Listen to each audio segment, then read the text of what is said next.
දූල පුතාලට සුබ සන්ධ්‍යාවක්. අපි 10 ශ්‍රේණියේ විද්‍යාව පන්තිය පටන් ගන්න බලාපොරොත්තු වෙනවා. අපි අද කතා කරන්න බලාපොරොත්තු වෙන්නේ 65 වෙනි පිටුවේ තියෙන අපි 65 වෙනි පිටුවේ තියෙන ලෝහවල භෞතික ගුණ කියන කොටස කතා කරන්න බලාපොරොත්තු වෙන්නේ. අපි මුලින්ම ඊයේ අන්තිමට කතා කරපු තැන අපි බැලුවොත් එහෙම චුට්ටක් ඉන්න දූල පුතාලා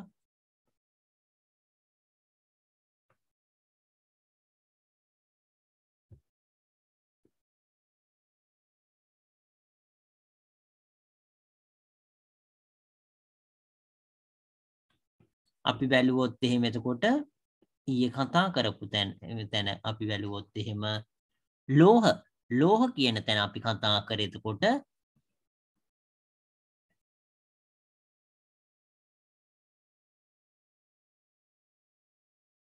අපි ලෝහ කියන තැන කතා කරේ අපි ආපහු එක බැලුවොත් එහෙම දැනට හඳුනගෙන තියෙන ලෝහ මූලද්‍රව්‍ය වලින් 80%ක් විතර ලෝහ කියලා අපි කතා කරේ. එතකොට වැඩි ප්‍රමාණයක් එතකොට ලෝහ තියෙන්නේ දැනට හඳුනගෙන තියෙන ඒපයි. ඒවා ස්වභාවිකව එතකොට නිදහස් එතකොට ලෝහ විදියටත් ඒ වගේම සංයෝග විදියටත් පවතිනවා කියලා කතා කරා. රත්තරන් රිදී වගේ දේවල් එතකොට නිදහසේ ලෝහ විදියට තියෙනවා කියලා ඊළඟට යකඩ ඇල්මිනියම් මැග්නීසියම් සෝඩියම් වගේ ඒවා ඒ සංයෝග විදියට තියෙනවා කියලා අපි කතා කරා. අපි අද කතා කරන්න බලාපොරොත්තු වෙන්නේ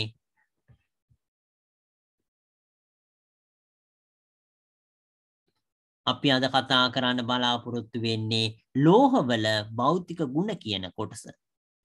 අපි අද කතා කරන්න බලාපොරොත්තු වෙන්නේ ලෝහවල භෞතික ගුණ කියන කොටස. අපි බැලුවොත් එහෙම එතකොට ලෝහවල භෞතික ගුණ කිහිපයක් පහත දැක්වෙනවා.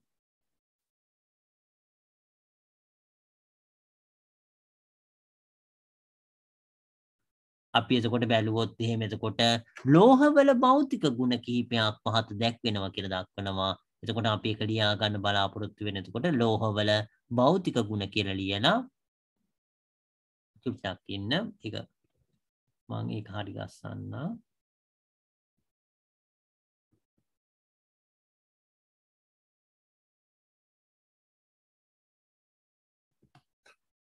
ලෝහවල භෞතික ගුණ කියන එක දූල පුතාලා ලියා ගන්න. එතකොට ඒක අපි බැලුවොත් එහෙම ලෝහවල භෞතික ගුණ කියන එක අපි බැලුවොත් එහෙම මොනවද කියලා ආවේනික ලෝහක දිස්නයක් තියෙනවා කියලා. එතකොට ආවේනික ලෝහක දිස්නයක් තිබීම කියලා. එතකොට ලෝහවලට දිස්නයක් තියෙනවා කියන එක. ඒකට ආවේනික දිස්නයක් තියෙනවා කියන එක.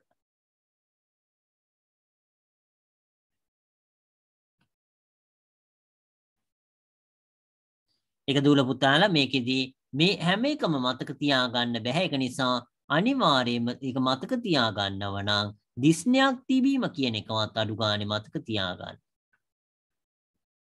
එතකොට සේරම මතක තියාගන්න පුළුවන් නම් හොඳයි. එතකොට ආවේනික ලෝහක දිස්නයක් තිබීම කියලා. නමුත් ඒක මේකෙන් කීපයක් අනිවාර්යයෙන්ම මතක තියාගන්න ලෝහවල භෞතික ගුණ කියන එක යටතේ. එතකොට ඒකට එතකොට දිස්නයක් තිබීම කියන එක තමයි පළවෙනි එක ගුණයක්. එතකොට ආවේනික ලෝහක දිස්නයක් තිබීම කියන එක.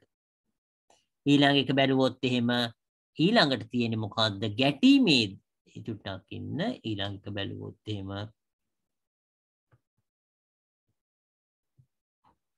ගැටීමේදී රැව්දෙන හඬක් නැංවීම. ගැටීමේදී රැව්දෙන හඬක් නැංවීම කියන එක. එතකොට ගැටීමේදී රැව්දෙන හඬක් නැංවීම. ගැටීමේදී රැව්දෙන හඬක් නැංවීම කියන එක තමයි ඊළඟ ගුණය වෙන්නේ. එතකොට අපි ඊළඟ එක බැලුවොත් එහෙම සාමාන්‍ය උෂ්ණත්වයේදී ඝන අවස්ථාවේ පැවතීම. නමුත් මේකෙදී මේ වරහන් ඇතුලේ දාලා තියෙන එක අපි ඊළඟට කතා කරන්න බලාපොරොත්තු වෙනවා. සාමාන්‍යයෙන් අපි සෙන්ටිග්‍රේඩ් අංශක 25 කියන එක තමයි සාමාන්‍ය උෂ්ණත්වය කියන්නේ. එතකොට මේ සාමාන්‍ය උෂ්ණත්වයේදී අපි ඝන අවස්ථාවේ තමයි මේ ලෝහ කියන ඒවා තියෙන්නේ. ඒක අපිට ලියා ගන්න පුළුවන් සාමාන්‍ය උෂ්ණත්වයේදී ඝන අවස්ථාවේ පැවතීම. සාමාන්‍ය උෂ්ණත්වයේදී ඝන අවස්ථාවේ තියෙනවා නමුත් රසදිය මේක ලියා ගන්න රසදිය එහෙම නැත්නම් මර්කරි කියන ලෝහය ඒක ලෝහයක් වුණාට ඒක ද්‍රව අවස්ථාවේ තියෙන.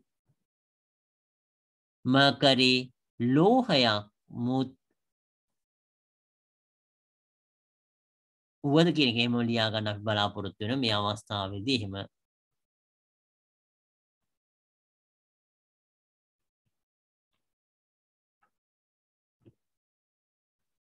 මර්කරි එතකොට රසදිය ඒක ලෝහයක් වුණත් එතකොට සාමාන්‍ය උෂ්ණත්වයේදී ද්‍රව අවස්ථාවේ පවතිනවා. එතකොට මර්කරි ඒ කියන්නේ රසදිය කියන එක තමයි ඝන ඒ කියන්නේ ලෝහයක් වුණත් සාමාන්‍ය උෂ්ණත්වයේදී ද්‍රවයක් විදියට පවතින. එතකොට අනිත් ඒවා සාමාන්‍ය උෂ්ණත්වයේදී ඝනයක් විදියට පවතිනවා කියන එක. අපි ඊළඟ එක බැලුවොත් එහෙම තුනී හඬක් බවට තුනී තහඩුවක් බවට සමා වෙන්න තුනී තහඩුවක් බවට තැලිය හැකිවීම. එතකොට තුනී තහඩුවක් විදියට එතකොට තලන්න පුළුවන් කියන එක. තුනී තහඩුවක් විදියට තලන්න පුළුවන් කියන එක තමයි අනිත් ගුණය. තුනී තහඩුවක් බවට තැලිය හැකිවීම. ඒකට අපි කියනවා ආහාන්‍යතාවය කියලා. තුනී තහඩු බවට තැලිය හැකිවීම. තුනී තහඩු බවට තැලිය හැකිවීම කියන එක. එතකොට අපි ඒක බැලුවොත් එහෙම තුනී තහඩු බවට තැලිය හැකිවීම කියන එකට අපි කියනවා ආහාන්‍යතාව. ඊළඟට කම්බියක් නම් ඒක අදින්න පුළුවන් වෙන එකට අපි කියනවා තන්්‍යතාව කියලා. තුනී තහඩු බවට තැලිය හැකිවීම අපි ඒක ආහාන්‍යතාවය කියලා කිව්වා. සහ කම්බියක්සේ ඇදිය හැකිවීම එතකොට ඒකට අපි කියනවා තන්්‍යතාවය කියලා. ඒ කියන්නේ තැල්ලුවහම ඒක කියන්නේ කැඩෙන්නේ නැතුව ඒක පැතිරලා යනවා කියන එක. එතකොට ඒකට තමයි අපි කියන්නේ කුඩා තහඩුවක්. තුනී තහඩුවක් බවට එතකොට අපිට මේ තල්ල එක හදා ගන්න පුළුවන් කියන එක. ඒකට තමයි කියන්නේ අපි ආහාන්‍යතාව කියලා. ඒ වගේම අපිට ඇදලා ඒක කම්බියක් වගේ ඒක බවට පත් කරන්න පුළුවන්. ඒකට අපි කියනවා තන්්‍යතාව කියලා.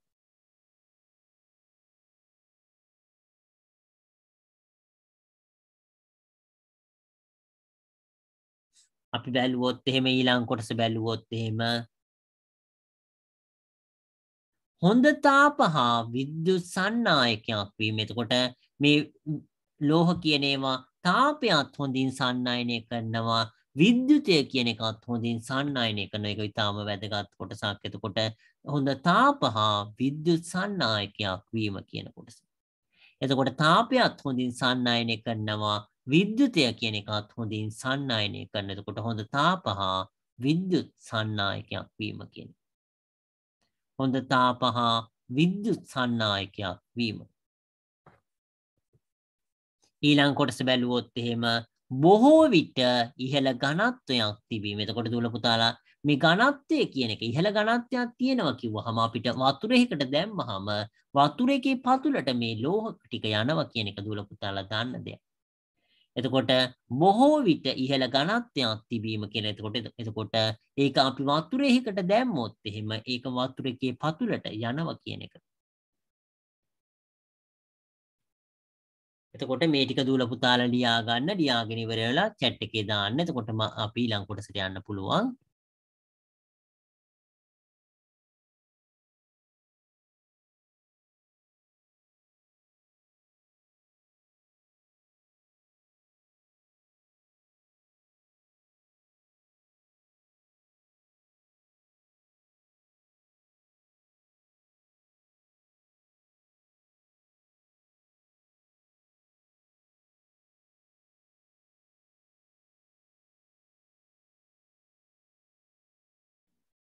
අපි ඊළඟ කොටස බැලුවොත් එහෙම එතකොට ලෝහවල රසායනික ගුණ කියන කොටස අපි ඊළඟට කතා කරන්න බලාපොරොත්තු වෙන්නේ. ලෝහවල රසායනික ගුණ කියන කොටස.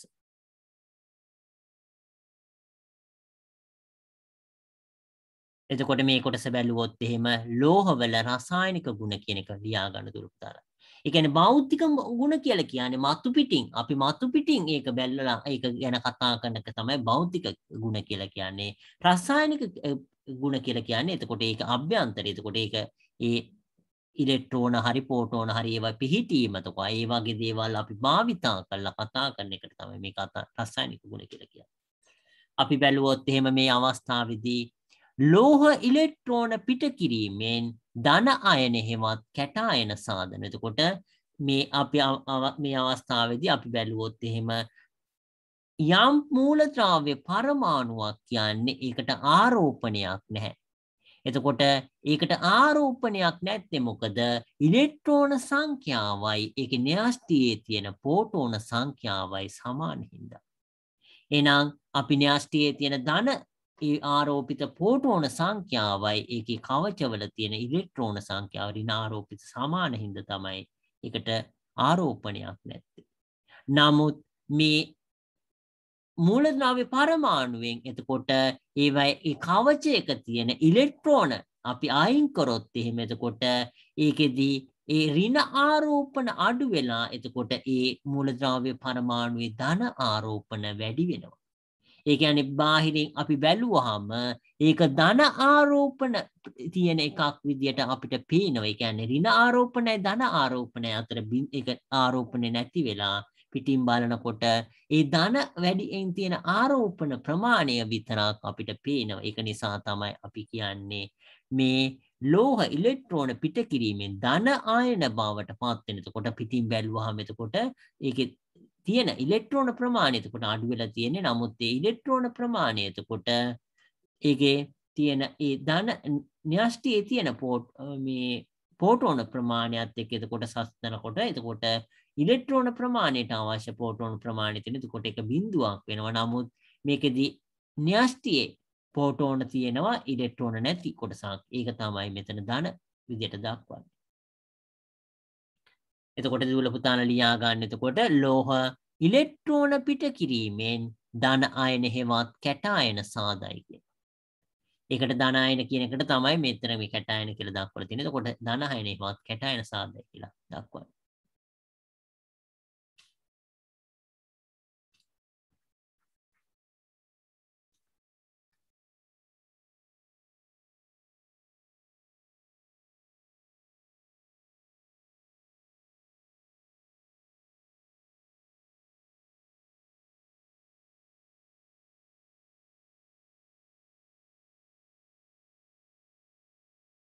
අපි ඊළඟ එක බැලුවොත් එහෙම එතකොට ඊළඟ එක බැලුවොත් එහෙම ලෝහ මේ අවස්ථාවේදී අපි ඊළඟ බැලුවොත් එහෙම ලෝහ ඔක්සිජන් සමග සංයෝජනය වී බාස්මික ඔක්සයිඩ සාධන. එතකොට ලෝහ එතකොට ඔක්සිජන් එක සංයෝජනය වුණාම මේක ඔක්සිජන් එක ප්‍රතික්‍රියා කරාම බාස්මීයක ඔක්සයිඩ් හදාන්න. එතකොට ඒක ඒ භස්ම කියන කොටසට තමයි ලෝහ වලින් හැදෙන ඔක්සයිඩ් අයිති වෙන්නේ කියන එක දුර පුතාලට තේරුම් ගන්න පුළුවන්. ලෝහ ඔක්සිජන් එක ප්‍රතික්‍රියා කියන්නේ සංයෝජනය එකතු වෙලා බාස්මික ඔක්සයිඩ් සාදයි කියන එකක් තියාගන්න.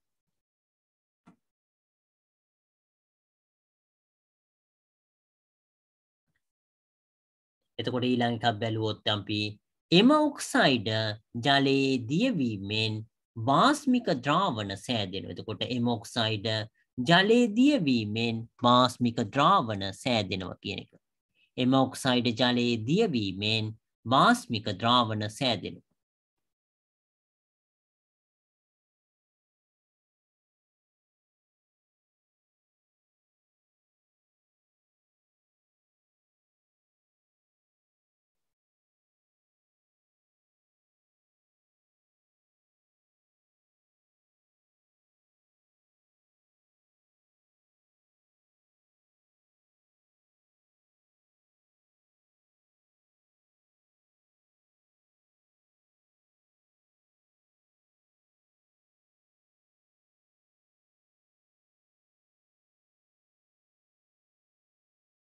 එතකොට අපි ඒක බැලුවොත් එහෙම එතකොට ලෝහවල රසායනික ගුණ කියන එක. එතකොට රසායනිකව අපි කතා කරන්නේ එතකොට ඒවයි.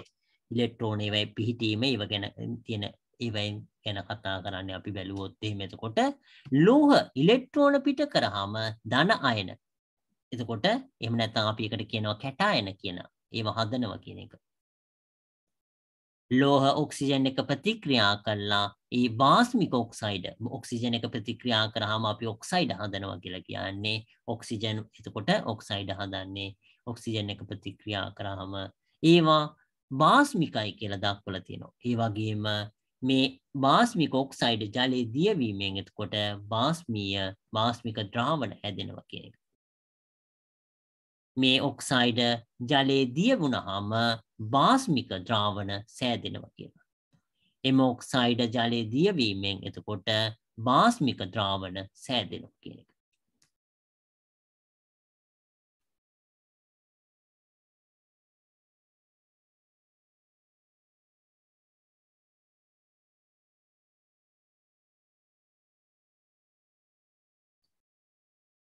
එම ඔක්සයිඩ ජලයේ දියවීමෙන් බාස්මික ද්‍රාවණ සෑදෙනවා කියන එක.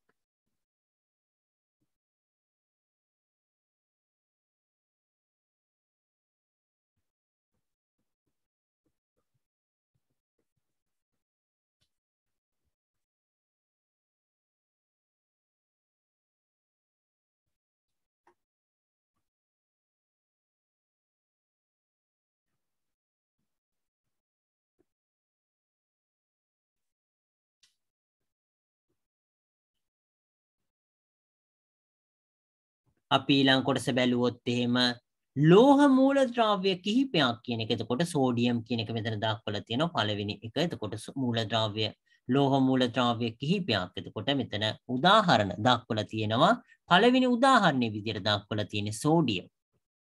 අපි බැලුවොත් එහෙම එතකොට සෝඩියම් කියන එක සෝඩියම් ආවර්තිතාවග්වේ පළමු කාණ්ඩයට අයත් ලෝහ මූලද්‍රව්‍යයක්. ඒක අධික ප්‍රතික්‍රියාශීලී මූලද්‍රව්‍යයක්. එතකොට ඒ කියන්නේ අපි වාතයට එතකොට පොඩ්ඩක් හරි නිරාවරණය කරාම ඉක්මනට ප්‍රතික්‍රියා කරනවා කියන එක. එතකොට අධික ප්‍රතික්‍රියාශීලී මූලද්‍රව්‍යයක්. කිසි විටකත් ලෝහය ලෙස ස්වභාවයෙන් නොපවතී කියලා. එතකොට මේවා ලෝහයක් විදිහට එතකොට ස්වභාවිකව ඒක පවතින්නේ නැහැ කියලා. අධික ප්‍රතික්‍රියාකාරීත්වය නිසා සෝඩියම් ස්වභාවයේ පවතිනුයේ වෙනත් මූලද්‍රව්‍ය සමග සංයෝජිත තත්ත්වයේ. සෝඩියම් අඩංගු ප්‍රධාන සංයෝගයක් වන සෝඩියම් ක්ලෝරයිඩ් මුහුදු ජලයේ පවත්නා ප්‍රධාන සංයෝගයක් කියලා දක්වනවා. එතකොට මේ අවස්ථාවේදී එතකොට අපි ලෝහ මූලද්‍රව්‍ය කිහිපයක් කියන එක බැලුවොත් එහෙම මුලින්ම අපි ලියා ගන්නවා සෝඩියම්. සෝඩියම් කියන එක දූල පුතාලා ඇහුවාම කෙලින්ම මතක් වෙන්න ඕන ලුණු කියන එක සෝඩියම් ක්ලෝරයිඩ් කියලා. එතකොට අපි දක්වන්නේ ලුණු. එතකොට මේ සෝඩියම් කියන එක එතකොට මේක දූල පුතාලා සමහර වෙලාවට විද්‍යාගාරවලදී එහෙම දකින්නත් පුළුවන් සෝඩියම් කියන එක. එතකොට ඒවා ඊටාම ප්‍රතික්‍රියාශීලී ඒක නිසා ඒවා ඉක්මනට ප්‍රතික්‍රියා වෙලා නැති වෙලා යනවා කියන එක දූල පුතාලට දැක ගන්න පුළුවන්. එහෙනම් එතකොට මේවා මේ පවතින්නේ එතකොට වෙනත් මූලද්‍රව්‍යات එක්ක එක්කහුව වෙච්ච සංයෝග විදියට කියන එක දූල පුතාලට මතක තියාගන්න පුළුවන්. එතකොට අපි බැලුවොත් එහෙම එතකොට ලෝහ මූලද්‍රව්‍ය කිහිපයක් කියන එක උදාහරණ විදියට අපිට ලියන්න පුළුවන්. පළවෙනි එක සෝඩියම් කියන එක. පළවෙනි එක සෝඩියම් කියන එක.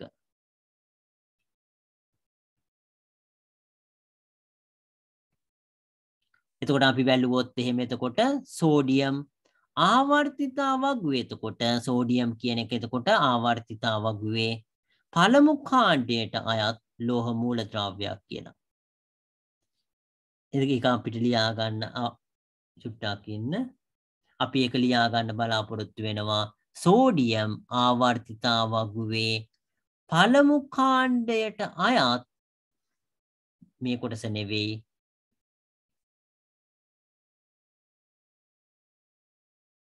අධික ප්‍රතික්‍රියාශීලී මූලද්‍රව්‍යයකි. එතකොට සෝඩියම් කියන එක ආවර්තිතාවග්වේ පළමු කාණ්ඩයට අයත් අධික ප්‍රතික්‍රියාශීලී මූලද්‍රව්‍යයක්.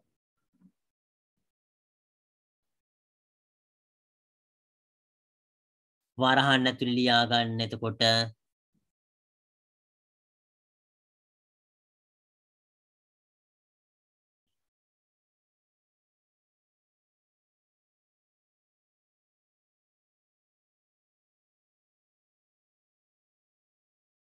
කිසි විටකත් ලෝහය ලෙස ස්වභාවයේ නොපවතී කියලා වරහන් ඇතුළේ ලියන්න. ඒ කියන්නේ අධික ප්‍රතික්‍රියාශීලී වුණාම එතකොට ඒක අපිට තියාගන්න බෑ. එතකොට ලෝහය විදියට එතකොට ස්වභාවය එතකොට ඒක අපි මොනවා හරි ඒ කියන්නේ ඒක ප්‍රතික්‍රියාශීලීත්වය නිසා ඒ ප්‍රතික්‍රියා කරන්න බැරි වෙන ආකාරයට වෙනත් එතකොට මොකක් හරි ද්‍රාවණයක හරියම ගිල්ලලා ඒක භාවිතා ඒක ආරක්ෂා කරලා තියෙනවා කියන එක දුර පුතාලට ඉස්සරහට දැක් ගන්න පුළුවන්.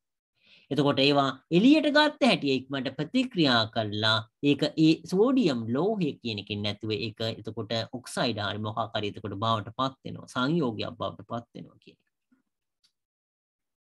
එතකොට ඊළඟට ලියා ගන්න එතකොට මේ අවස්ථාවේ කිසි විටකත් ලෝහය ලෙස ස්වභාවයේ නොපවතී.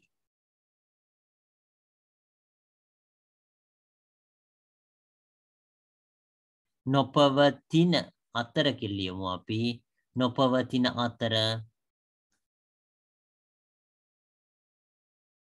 වෙනත් මූල ද්‍රව්‍ය සමග සංයෝජිත තත්වයේ සංයෝජිතව පවතී.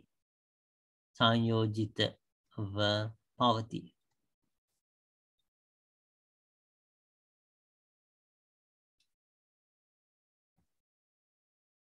ඊට පස්සේ උදාහරණ විදිහට ලියන්න සෝඩියම් ක්ලෝරයිඩ් උදාහරණ කියලා ලියලා උදාහරණ තමයි සෝඩියම් ක්ලෝරයිඩ් කියන්නේ ලුණු කියන එක. එතකොට ඒක එතකොට ප්‍රධාන උදාහරණයක්. එතකොට මේ සෝඩියම් ක්ලෝරයිඩ් කියන එක එතකොට සෝඩියම් වලට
අපි බැලුවොත් එහෙම එතකොට මේ කොටස ඊළඟ කොටස එතකොට සෝඩියම් ක්ලෝරයිඩ් විදියට එතකොට අපි මේ කොටස එතකොට මේ සෝඩියම් කියන එක එතකොට අපිට එදිනෙදා අපි භාවිතා කරන ලුණු විදියට එතකොට අපිට මේක දකින්න පුළුවන්. එතකොට සංයෝගයක් විදියට ස්වාභාවිකව එතකොට කෙලින්ම සෝඩියම් ඒ මූල ද්‍රව්‍ය විදියට නැහැ කියන එක තමයි අපි කතා කරන්නේ.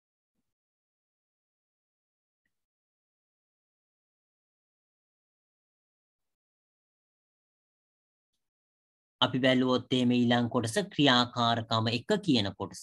ක්‍රියාකාරකම 1 කියන කොටස බැලුවොත් එහෙම ගුරුතුමියගේ සහාය ලබාගෙන මෙම ක්‍රියාකාරකම සිදු කරන්න කියලා දක්වනවා.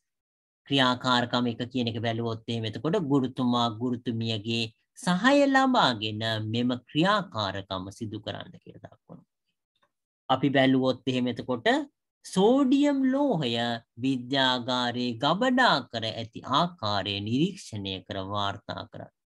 එතකොට සෝඩියම් ලෝහය දුල පුතාලා බැලුවොත් එහෙම එතකොට දුඹුරු පාට මොකක් හරි එතකොට ඒ වාජනයක තියෙන ඇත්තේ ආලෝකය වැටෙන්නේ නැති වෙන්න. එතකොට ඊට අමතරව වතුර හරි වගේ ඒක වතුර නෙවෙයි. නමුත් ඒකට ඒ අදාළ එතකොට මොන හරි ද්‍රාවණයක් ඒක තියෙනවා. ඒක තුල තමයි සෝඩියම් තියෙන ඇත්තේ. එතකොට සෝඩියම් ලෝහය එතකොට විද්‍යාගාරයේදී ඒක ගබඩා කරලා තියෙන්නේ. එතකොට තියෙන විදිය බලන්න කියලා දක්වලා තියෙන්නේ.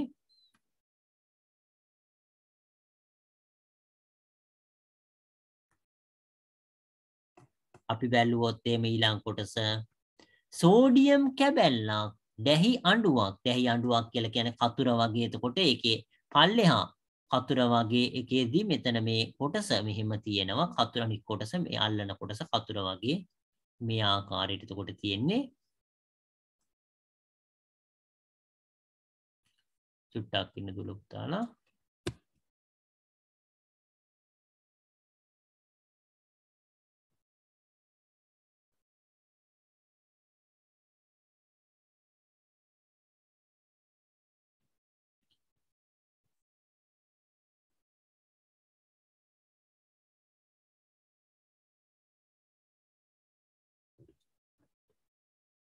අපි බැලුවොත් එහෙම එතකොට මේ අවස්ථාවේදී එතකොට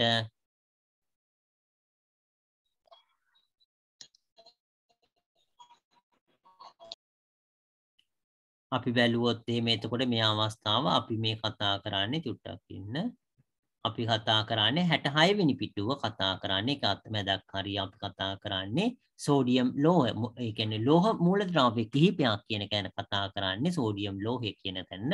එතකොට මේ සෝඩියම් ක්ලෝරයිඩ් කියන එක තමයි එතකොට සෝඩියම් ලෝහය අපිට දකින්න පුළුවන්. ඒ තාම ඒ කියන්නේ අපිට එදිනෙදා දකින්න පුළුවන් ලුණු කියන එකේ සෝඩියම් කියන ලෝහය අන්තර්ගතය කියන එක තුල පුතාලට තේරුම් ගන්න පුළුවන්. අපි ඊළඟ කොටස බැලුවොත් එහෙම එතකොට මේ අවස්ථාවේදී අපි කතා කරේ ක්‍රියාකාරකම එක කියන කොටස කතා කරේ. එතකොට මේකෙදී සෝඩියම් ලෝහය කියන එක මෙච්චර ප්‍රතික්‍රියාශීලී අපි කතා කරා ප්‍රතික්‍රියාශීලී කියලා. එහෙනම් මෙච්චර ප්‍රතික්‍රියාශීලී සෝඩියම් ලෝහය කොහොමද විද්‍යාගාරේ ගබඩා කරලා තියෙන එක කියලා මේකෙදී කතා කරේ. ඒක නිරීක්ෂණය කරන්න කියලා. එතකොට ඊළඟ කොටස බැලුවොත් එහෙම සෝඩියම් කැබැල්ලක් දැයි අඩුවක් භාවිතයෙන් ඉවතටගෙන වියලි මතු පිටක් තමා පිහියකින් කපන්න. එතකොට පිහියකින් කපුවාම මොකද වෙන්නේ කියලා. එය විනාඩි කිහිපයක් වාතයට නිරාවරණය කර තබන්න නිරීක්ෂණ සටහන් කරන්න. එතකොට මේ අවස්ථාවේදී එතකොට ඒක ඒ වටේ يعني වාතයත් එක්ක ගැටෙන්න අවශ්‍ය පරිසරය තෙල් එක හරි මොකක් හරි ගබඩලා කරලා තියෙනවා නම් ඒක වාතයත් එක්ක එතකොට ගැටෙන්න පුළුවන් හැකියාවක් නැහැ තෙල් එකේ නිසා. නමුත් ඒක එකෙන් එළියට අරගෙන ඒක පිහියකින් කැපුවාම එතකොට තෙල් එකත් එක්ක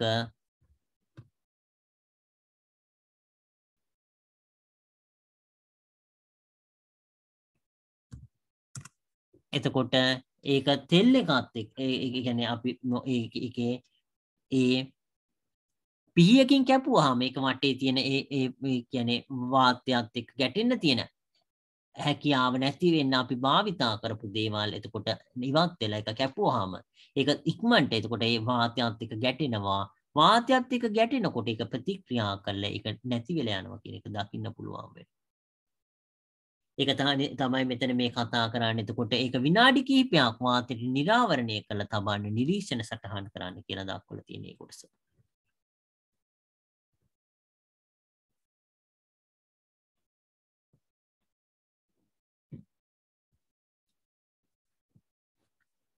අපි බැලුවොත් එහෙම එතකොට මේ අවස්ථාවේදී කලින් අවස්ථාව අපි කතා කරලා බැලුවොත් එහෙම එතකොට මේ කොටස වැදගත් කොටසක් අපි එක බැලුවොත් සෝඩියම් ලෝහයේ ඇති අධික ප්‍රතික්‍රියාශීලීත්වය නිසා වාතය නොගැටෙන පරිදි පැරපින් තෙල් හෝ භූමි තෙල් තුල ගබඩා කරනු ලැබෙන. එතකොට භූමි තෙල් කියන එක ප්‍රතික්‍රියාශීලී ප්‍රතික්‍රියා කරන දෙයක් නෙවෙයි. ඒක නිසා ඒව තුල ඕන දෙයක් ගබඩා කරන්න පුළුවන්. එතකොට මේ අවස්ථාවේදී එතකොට අපි මේක ලියා ගන්න එක වැදගත් වෙනවා.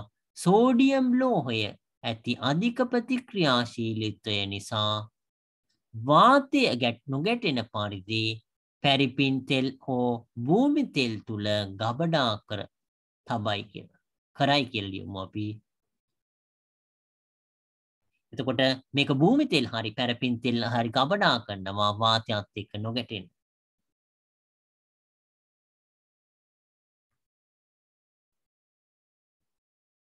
එතකොට දූල පුතාලට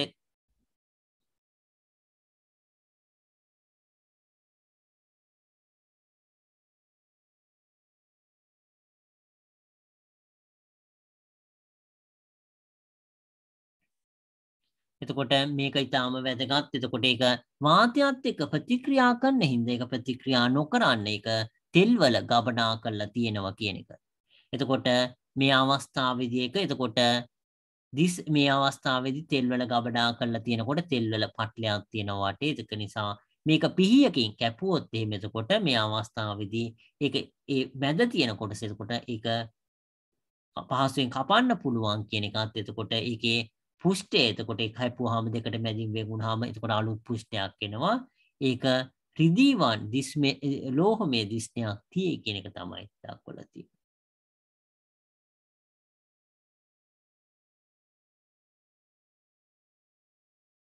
අපි ඊළඟ කොටස බැලුවොත් එහෙම එතකොට මේක ලියා ගන්න දුර පුතාලා එතකොට සෝඩියම් ලෝහයේ ඇති අධික ප්‍රතික්‍රියාශීලීත්වය නිසා වාතය නොගැටෙන පරිදි පැරිපින් තෙල් හෝ භූමි තෙල් තුල ගබඩා කරයි කියලා. සෝඩියම් ලෝහයේ තියෙන අධික ප්‍රතික්‍රියාකාරීශීලීත්වයෙන් හින්දා වාතය නොගැටෙන පරිදි එතකොට ඒක පැරපින් තෙල් හරි භූමි තෙල් හරි ගබඩා කරයි කියන එක ලියාගත්තාම අපි ඊළඟ කොටස බැලුවොත් එහෙම අපිට ඒක නිසා ඒක ඒ ගබඩා කරලා තියෙන සෝඩියම් ලෝහය ගත්තාම අපිට දිස්නයක් ලැබෙන්නේ නැහැ. නමුත් ඒක කොටස් දෙකකට කැපුවොත් එහෙම අපිට මේ මත් පිටේ දිස්නයක් දකින්න පුළුවන් කියලා. ඒක රිදී වගේ දිස්නයක්.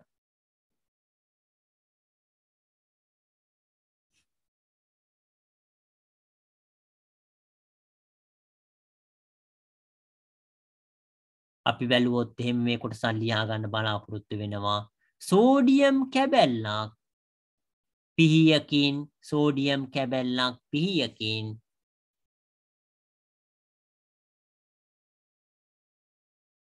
කැපූ විට පුෂ්ඨේ රිදීවන් ලෝහමය දිස්නයක් ඇත කියලා. එතකොට මේ සෝඩියම් කෑල්ලක් අපි පීයකින් කැපුවහම පුෂ්ඨේ රිදීවන් ලෝහමය දිස්නයක් තියේ කියලා.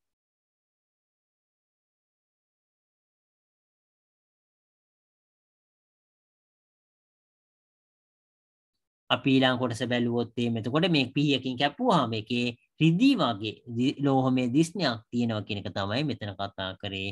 ඒක ඊටාම ඉක්මනින් ප්‍රතික්‍රියාශීලී වෙනවා. එතකොට ප්‍රතික්‍රියා කළා ඒ පුෂ්ඨේ එතකොට ඔක්සයිඩය හදන හින්දා තමයි මේ අවස්ථාවේදී මේ දක්වලා තියෙන්නේ ටික වේලාවකින් දිස්නය ක්‍රමයෙන් අඩු වේ කියලා එකත් විවර පුතා ලියා ගන්න. එතකොට වරහන් ඇතුළේ ලියාගත්තට කමන්නේ ටික වේලාවකින් දිස්නය ක්‍රමයෙන් අඩු වේ කියලා. කියන්නේ මේක ඊටාම ප්‍රතික්‍රියාශීලී හින්දා වාතය එතකොට මේ අවස්ථාවේදී වාතයේ තියෙන ඔක්සිජන් එකේම ප්‍රතික්‍රියා කරලා ඒකේ ඔක්සයිඩය හදනවා. ඔක්සයිඩය හදන හින්දා තමයි එතකොට ඒකේ දිස්නය අඩු වෙන්නේ. ටික වේලාවකින් එතකොට දිස්නය අඩු ක්‍රමයෙන් අඩු වෙනවා කියලා කියන්නේ එතකොට ඒ ඔක්සයිඩය හදන හින්දා.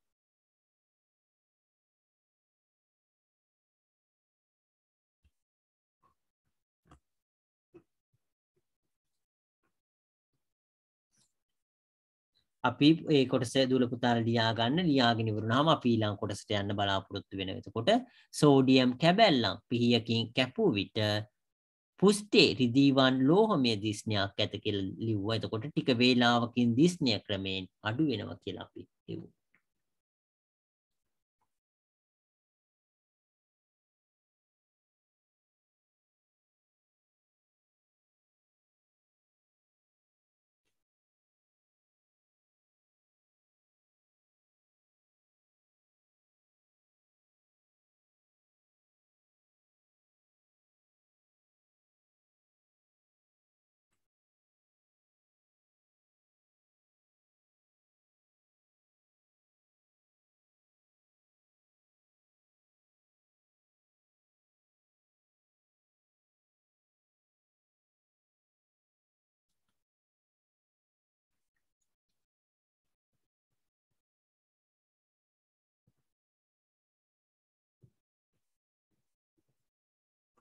අපි ඊළඟ කොටස බැලුවොත් එහෙම එතකොට සෝඩියම් ලෝහයේ භෞතික ගුණ කියන කොටස අපි ඊළඟට බලන්න බලාපොරොත්තු වෙනවා. අපි බැලුවොත් එහෙම සෝඩියම් ලෝහයේ භෞතික ගුණ කියලා කියන්නේ එතකොට බාහිරින් ඒක බාහිර තියෙන එතකොට ගුණාංග ගැන කතා කරන්නේ. රසායනික ගුණ කියලා කියන්නේ ඒක ඉලෙක්ට්‍රෝන පොටෝන වගේ ඒ වගේ සම්බන්ධකම් ගැන කතා කරන්නේ. කියන්නේ රසායනික ප්‍රතික්‍රියා කරන ආකාරය ගැන.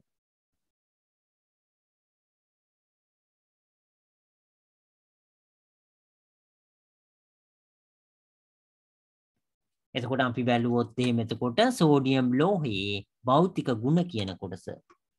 සෝඩියම් ලෝහයේ භෞතික ගුණ කියන එක බැලුවොත් එහෙම එතකොට පිහියකින් කැපිය හැකි තරම් මුදු ලෝහයක්. එතකොට ඒක ඊතරම් ඝන ලෝහ කියන එක ගැන අපි බැලුවොත් එහෙම දුල පුතාලා දාන්න දෙයක් යකඩ කියන ඒවා ඝනයි. ඒ වගේ ලෝහ කියන ඒවා ඝනයි කියන එක දුල පුතාලා සමහරවිට ඔළුවේ තියෙන පුළුවන්. නමුත් මේකේ පිහියකින් කැපිය හැකි තරම් මුදු ලෝහයක්. ඒ කියන්නේ ඝන නැති. ඒ කියන්නේ අපිට පිහියකින් කපන්න උනත් පුළුවන් චීස් වගේ. එතකොට ඒ කපන්න පුළුවන් කියන මුදු ලෝහයක් කියන එක. එතකොට සෝඩියම් ලෝහයේ භෞතික ගුණයක් විදිහට එතකොට අපිට කියන්න පුළුවන් පිහියකින් කැපිය හැකි තරම් මුදු ලෝහයක් කියන එක. ජලයට වඩා ඝනත්වයේ අඩු නිසා ජලය මතු පිට පාවේ කියලා. එතකොට ඕනම දෙයක් එහෙමයි. එතකොට ඒකේ ඝනත්වය වැඩි නම් ඒක එතකොට ජලය තුල ගිලෙනවා. නමුත් ඝනත්වය අඩු නම් ඒක පාවෙනවා. මේක නිසා මේ සෝඩියම් ලෝහය කියන එක ජලය මත පාවෙනවා කියන එක. ඒ කියන්නේ ඝනත්වය අඩු හින්දා. සෝඩියම් ලෝහය එතකොට ඝනත්වය අඩු හින්දා ඒක ජලය මත මොකද වෙන්නේ? පාවෙනවා.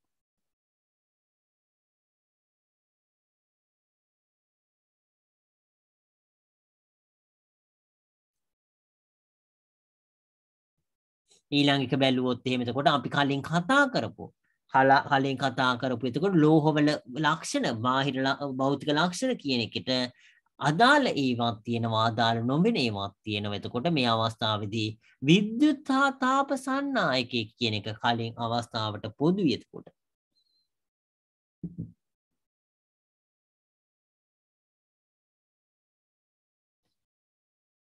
එතකොට මේක සෝඩියම් ලෝහයේ එතකොට භෞතික ගුණ ගැන කතා කරේ. එතකොට පිහියකින් කැපිය හැකි තරම් එතකොට මුදු ලෝහයක් කියන එක කතා කරා.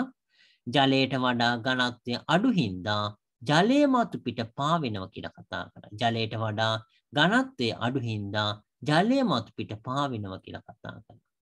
විද්‍යුත් හා තාප සන්නායකයක් කියලා කතා කරා. විද්‍යුතය වගේම තාපයක් සන්නායනය කරනවා කියලා.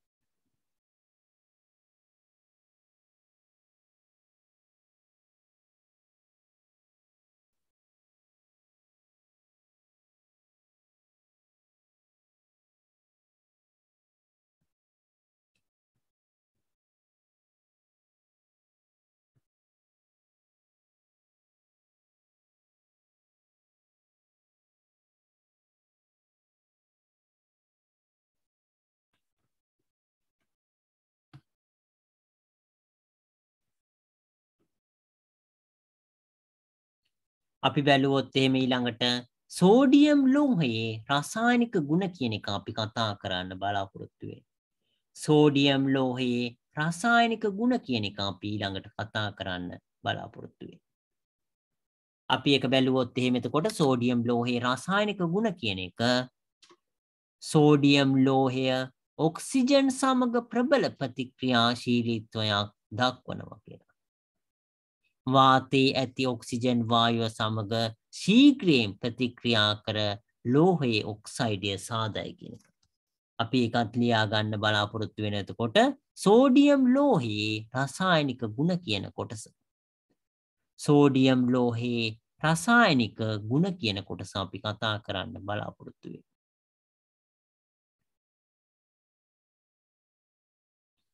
සෝඩියම් ලෝහයේ රසායනික ගුණ කියන කොටස අපි කතා කරන්න බලාපොරොත්තු වෙන්නේ. සෝඩියම් ලෝහය එතකොට ඔක්සිජන් සමග ප්‍රබල ප්‍රතික්‍රියාශීලීත්වයක් දක්වනවා කියන එක. සෝඩියම් ලෝහය එතකොට ඔක්සිජන් සමග ප්‍රබල ප්‍රතික්‍රියාශීලීත්වයක් දක්වනවා කියන එක. ඒක අපි දියා ගන්න බලාපොරොත්තු වෙනවා. සෝඩියම් ලෝහය ඔක්සිජන් සමග ප්‍රබල ප්‍රතික්‍රියාශීලීත්වයක් දක්වනවා.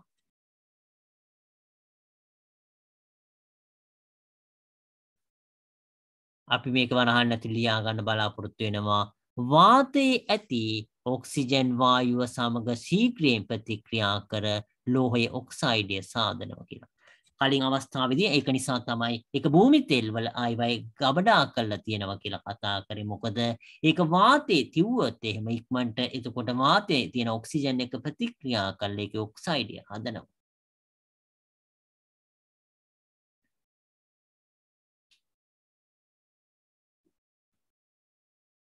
අපි ඊළඟ කොටස බැලුවොත් එහෙම සෝඩියම් සිසිල් ජලය සමග ශීඝ්‍රයෙන් ප්‍රතික්‍රියා කර සෝඩියම් හයිඩ්‍රොක්සයිඩ් හා හයිඩ්‍රජන් වායුව සාදනවා.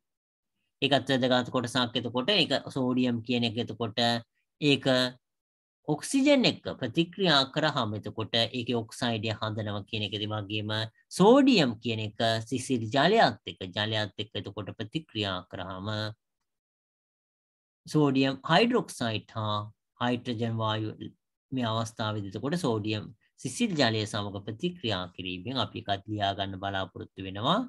සෝඩියම් සිසිල් ජලය සමග ශීඝ්‍රයෙන් ප්‍රතික්‍රියා කර සෝඩියම් හයිඩ්‍රොක්සයිඩ් හා හයිඩ්‍රජන් වායුව ලැබෙනවා කියලා.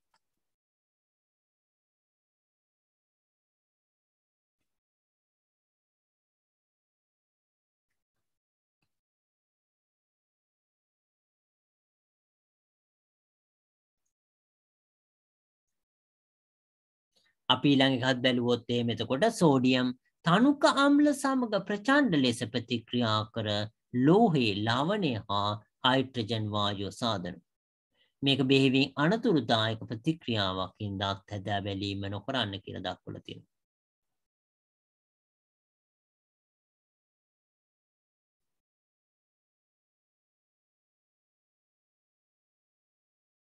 මේ අවස්ථාවේදී එතකොට මේක මෙහෙම කියන්නේ එතකොට මේ කොටස අපි බැලුවොත් එහෙම එතකොට සෝඩියම් තනුක අම්ලත් එක්ක ප්‍රචණ්ඩ ලෙස ප්‍රතික්‍රියා කර ලෝහයේ ලවණය හා හයිඩ්‍රජන් වායුව සාදනවා කියන. එතකොට සෝඩියම් එතකොට තනුක අම්ල කියන එක එතකොට සෝඩියම් කියන එක අපි භාෂ්මික දේවල් කියලා කිව්වා. එකෙන් ඔක්සයිඩ් වලින් එහෙම හැදෙන්නේ. එතකොට ඒක අම්ල භාෂ්ම කියන එක. එතකොට මේක උදාසීනීකරණ ප්‍රතික්‍රියාවක් බවට පත් වෙනවා. එතකොට මේක ප්‍රචණ්ඩ ප්‍රතික්‍රියාවක් කියලා දාපුවලා තියෙන. එතකොට ඒවැ තියෙන ශක්තිය පිට කරන අවස්ථාවක්. එතකොට සෝඩියම් තනුක අම්ලත් එක්ක ප්‍රචණ්ඩ ලෙස ප්‍රතික්‍රියා කළා ලෝහේ ලවණය එතකොට හයිඩ්‍රජන් වායුව සාදනවා කියලා. එතකොට මේ අවස්ථාවේදී මේක ඊටාම භයානක ප්‍රතික්‍රියාවක් කියලා දක්වලා තියෙනවා. එතකොට අනතුරුදායකයි කියලා. එතකොට ඒක නිසා දුල පුතාලා කවදාකවත් සෝඩියම් ලෝහය නිකන්වත් ඒ කියන්නේ වාතයට නිරාවරණය කරන එක උනත් ඒ ගුරුවරයෙක්ගේ එහෙම උපදෙස් නැතුව එහෙම කරන්න බෑ. ඒක ඊටාම අවදානම් මේ වගේ මේ මූලද්‍රව්‍ය කියන එක දුල පුතාලා මතක තියාගන්න.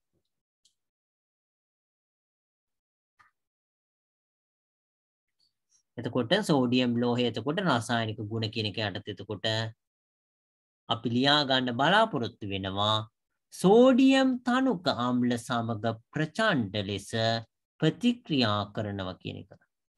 සෝඩියම් තනුක අම්ල සමග ප්‍රචණ්ඩ ලෙස ප්‍රතික්‍රියා කරලා ලෝහයේ ලවණය හා හයිඩ්‍රජන් වායුව සාදයි කියන.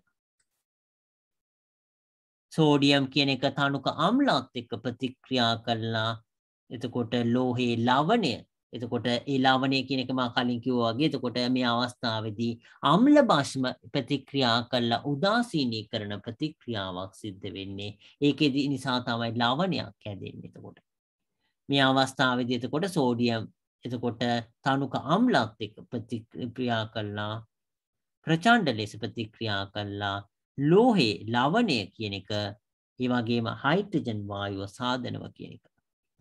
වරහන් ඇතුළේ ලියා ගන්න එතකොට බෙහෙවින් අනතුරුදායක ප්‍රතික්‍රියාවක් කියලා.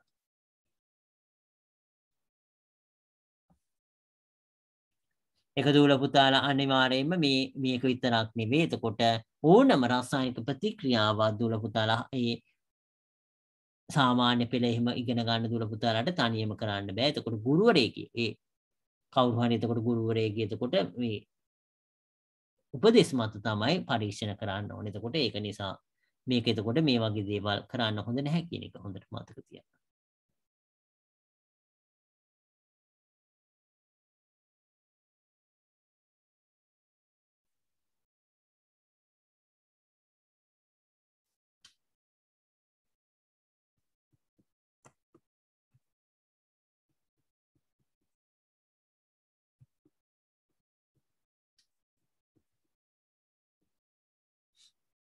අපි ඊළඟට කතා මෙතෙන් වෙනකම් මම හිතන්නේ දුවල පුතා ලියාගෙන ඉවර ඇති කියලා ලියනවා නම් තාම ලියන්න. තා ටිකකින් අපි ඊළඟ කොටසට යන්න බලාපොරොත්තු වෙනවා.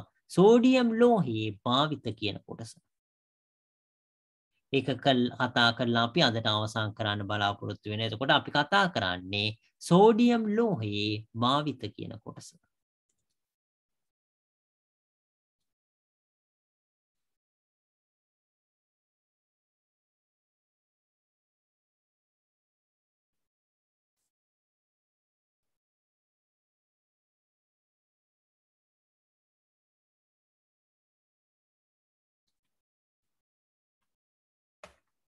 අපි බැලුවොත් එහෙම එතකොට ඊළඟ කොටස දුවල පුතාලා උඩ කොටස ලියාගෙන ඉවර ඇති කියලා හිතනවා.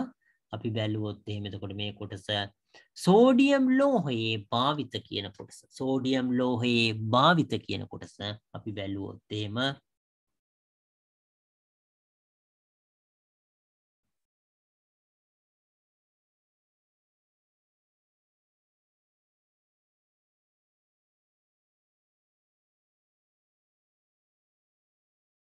අපි බැලුවොත් එහෙම එතකොට රන් රිදී නිස්සාරණයට අවශ්‍ය සෝඩියම් සයනයිඩ් නිපදවීමට කියන එක. පළවෙනි එක තමයි රන් රිදී නිස්සාරණයට අවශ්‍ය සෝඩියම් සයනයිඩ් නිපදවීමට.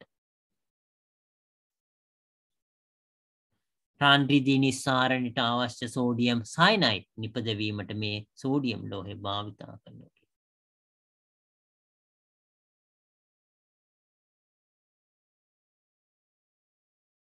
එතකොට රන් රිදී නිස්සාරණයට අවශ්‍ය සෝඩියම් සයනයිඩ් නිපදවීමට කියන එක අපි කතා කරේ. ඊළඟ කොටස බැලුවොත් එහෙම කාබනික රසායන විද්‍යාවේදී ඔක්සිහාරකයක් ලෙස ගන්නා සෝඩියම් සංරසය සෑදීමට කියලා දක්වලා තියෙනකොට මේ කොටස අපි පස්සේ ආපහු කතා කරන කොටසක්. ඒක නිසා මේ කොටස අපි බැලුවොත් එහෙම එතකොට මේ කොටස කාබනික රසායන විද්‍යාවේදී කාබනික රසායනයක් එතකොට අකාබනිකයි කාබනිකයි කියලා රසායන විද්‍යාව කොටස් දෙකකට වෙන් වෙනවා. එතකොට ඒක උසස් පෙළට එහෙම යනකොට ඒ කාබනික කාබනික කියන එක එතකොට මේ අවස්ථාවේදී එතකොට මේ භාෂ්ම කියන ඒවයි ගොඩක් වෙලාවට ඒ කාබන් එහෙම සම්බන්ධ වෙලා තියෙන. එතකොට සමහර ඒ දේවල් එතකොට ඒවා කාබනික රසායන විද්‍යාවට අයිති වෙන්නේ. එතකොට ඊළඟට අකාබනික රසායන කියලා වෙනම කොටසක් තියෙනවා.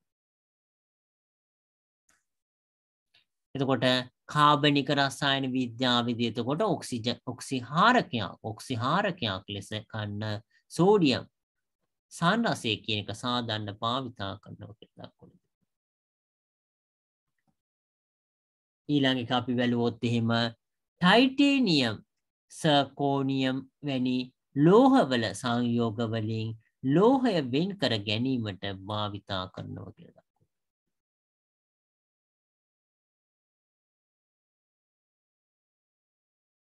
එතකොට මේ අවස්ථාවේදී අපි ඊළඟ බැලුවොත් එහෙම එතකොට කාබනික රසායන විද්‍යාවෙත් එතකොට ඔක්සිහාරකයක් ලෙස ගන්න සෝඩියම් සංරසය සාධාරණ භාවිතා කරනවා කියලා දක්වලා තියෙනවා.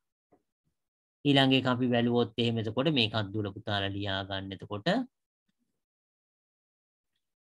ටයිටේනියම් සර්කෝනියම් වැනි ලෝහවල සංයෝග වලින් ලෝහය වෙන් කර ගැනීමට භාවිතා කරනවා කියලා.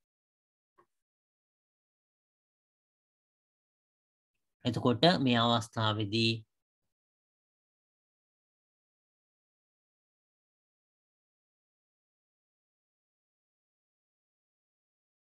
ඊළඟ අපි බැලුවොත් එහෙම එතකොට ටයිටේනියම් ඊළාට සර්කෝනියම් වැනි ලෝහවල සංයෝග වලින් ලෝහය වෙන් කර ගැනීමට භාවිතා කරනවා.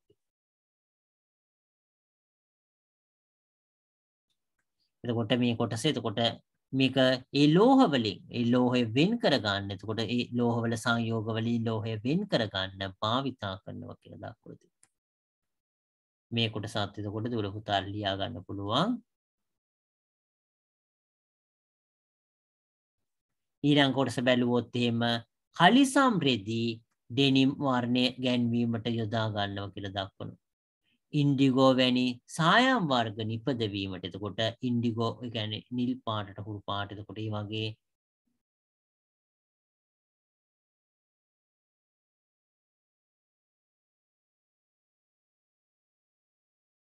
එතකොට අපි ඊළඟ බැලුවොත් එහෙම එතකොට මේකෙදී කලිසම් රෙදි ඩෙනිම් ඒවා එතකොට වර්ණ ගැන්වීමට යොදා ගන්න ඉන්ඩිගෝ වැනි සායම් වර්ග නිපදවීමට.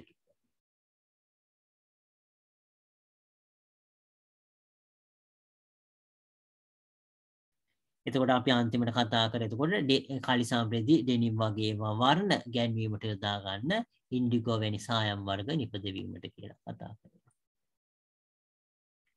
ඊළඟට අපි බැලුවොත් එහෙම කහ පැහැ ආලෝකය විහිදෙන විදුලි ලාම්පු සඳහා යොදා ගන්නවා කියලා එකත් වැදගත් කොටසක්. එතකොට කහ පාට ආලෝකය විහිදෙන විදුලි ලාම්පු සඳහා යොදා ගන්නවා කියලා. කහ පැහැ ආලෝකය විහිදෙන විදුලි ලාම්පු සඳහා යොදා ගැනීම.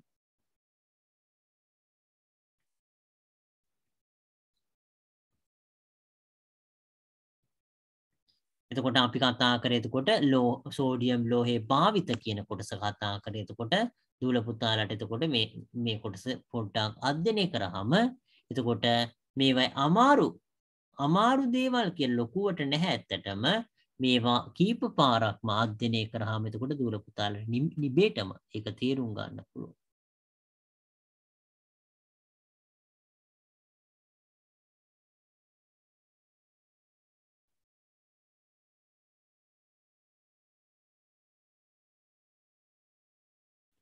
අපි මෙතනින් මේ කොටස අදට අවසන් කරන්න බලාපොරොත්තු වෙනවා. මොන හරි ප්‍රශ්න තියෙනවා නම් දූල පුතාලට අහන්න පුළුවන්.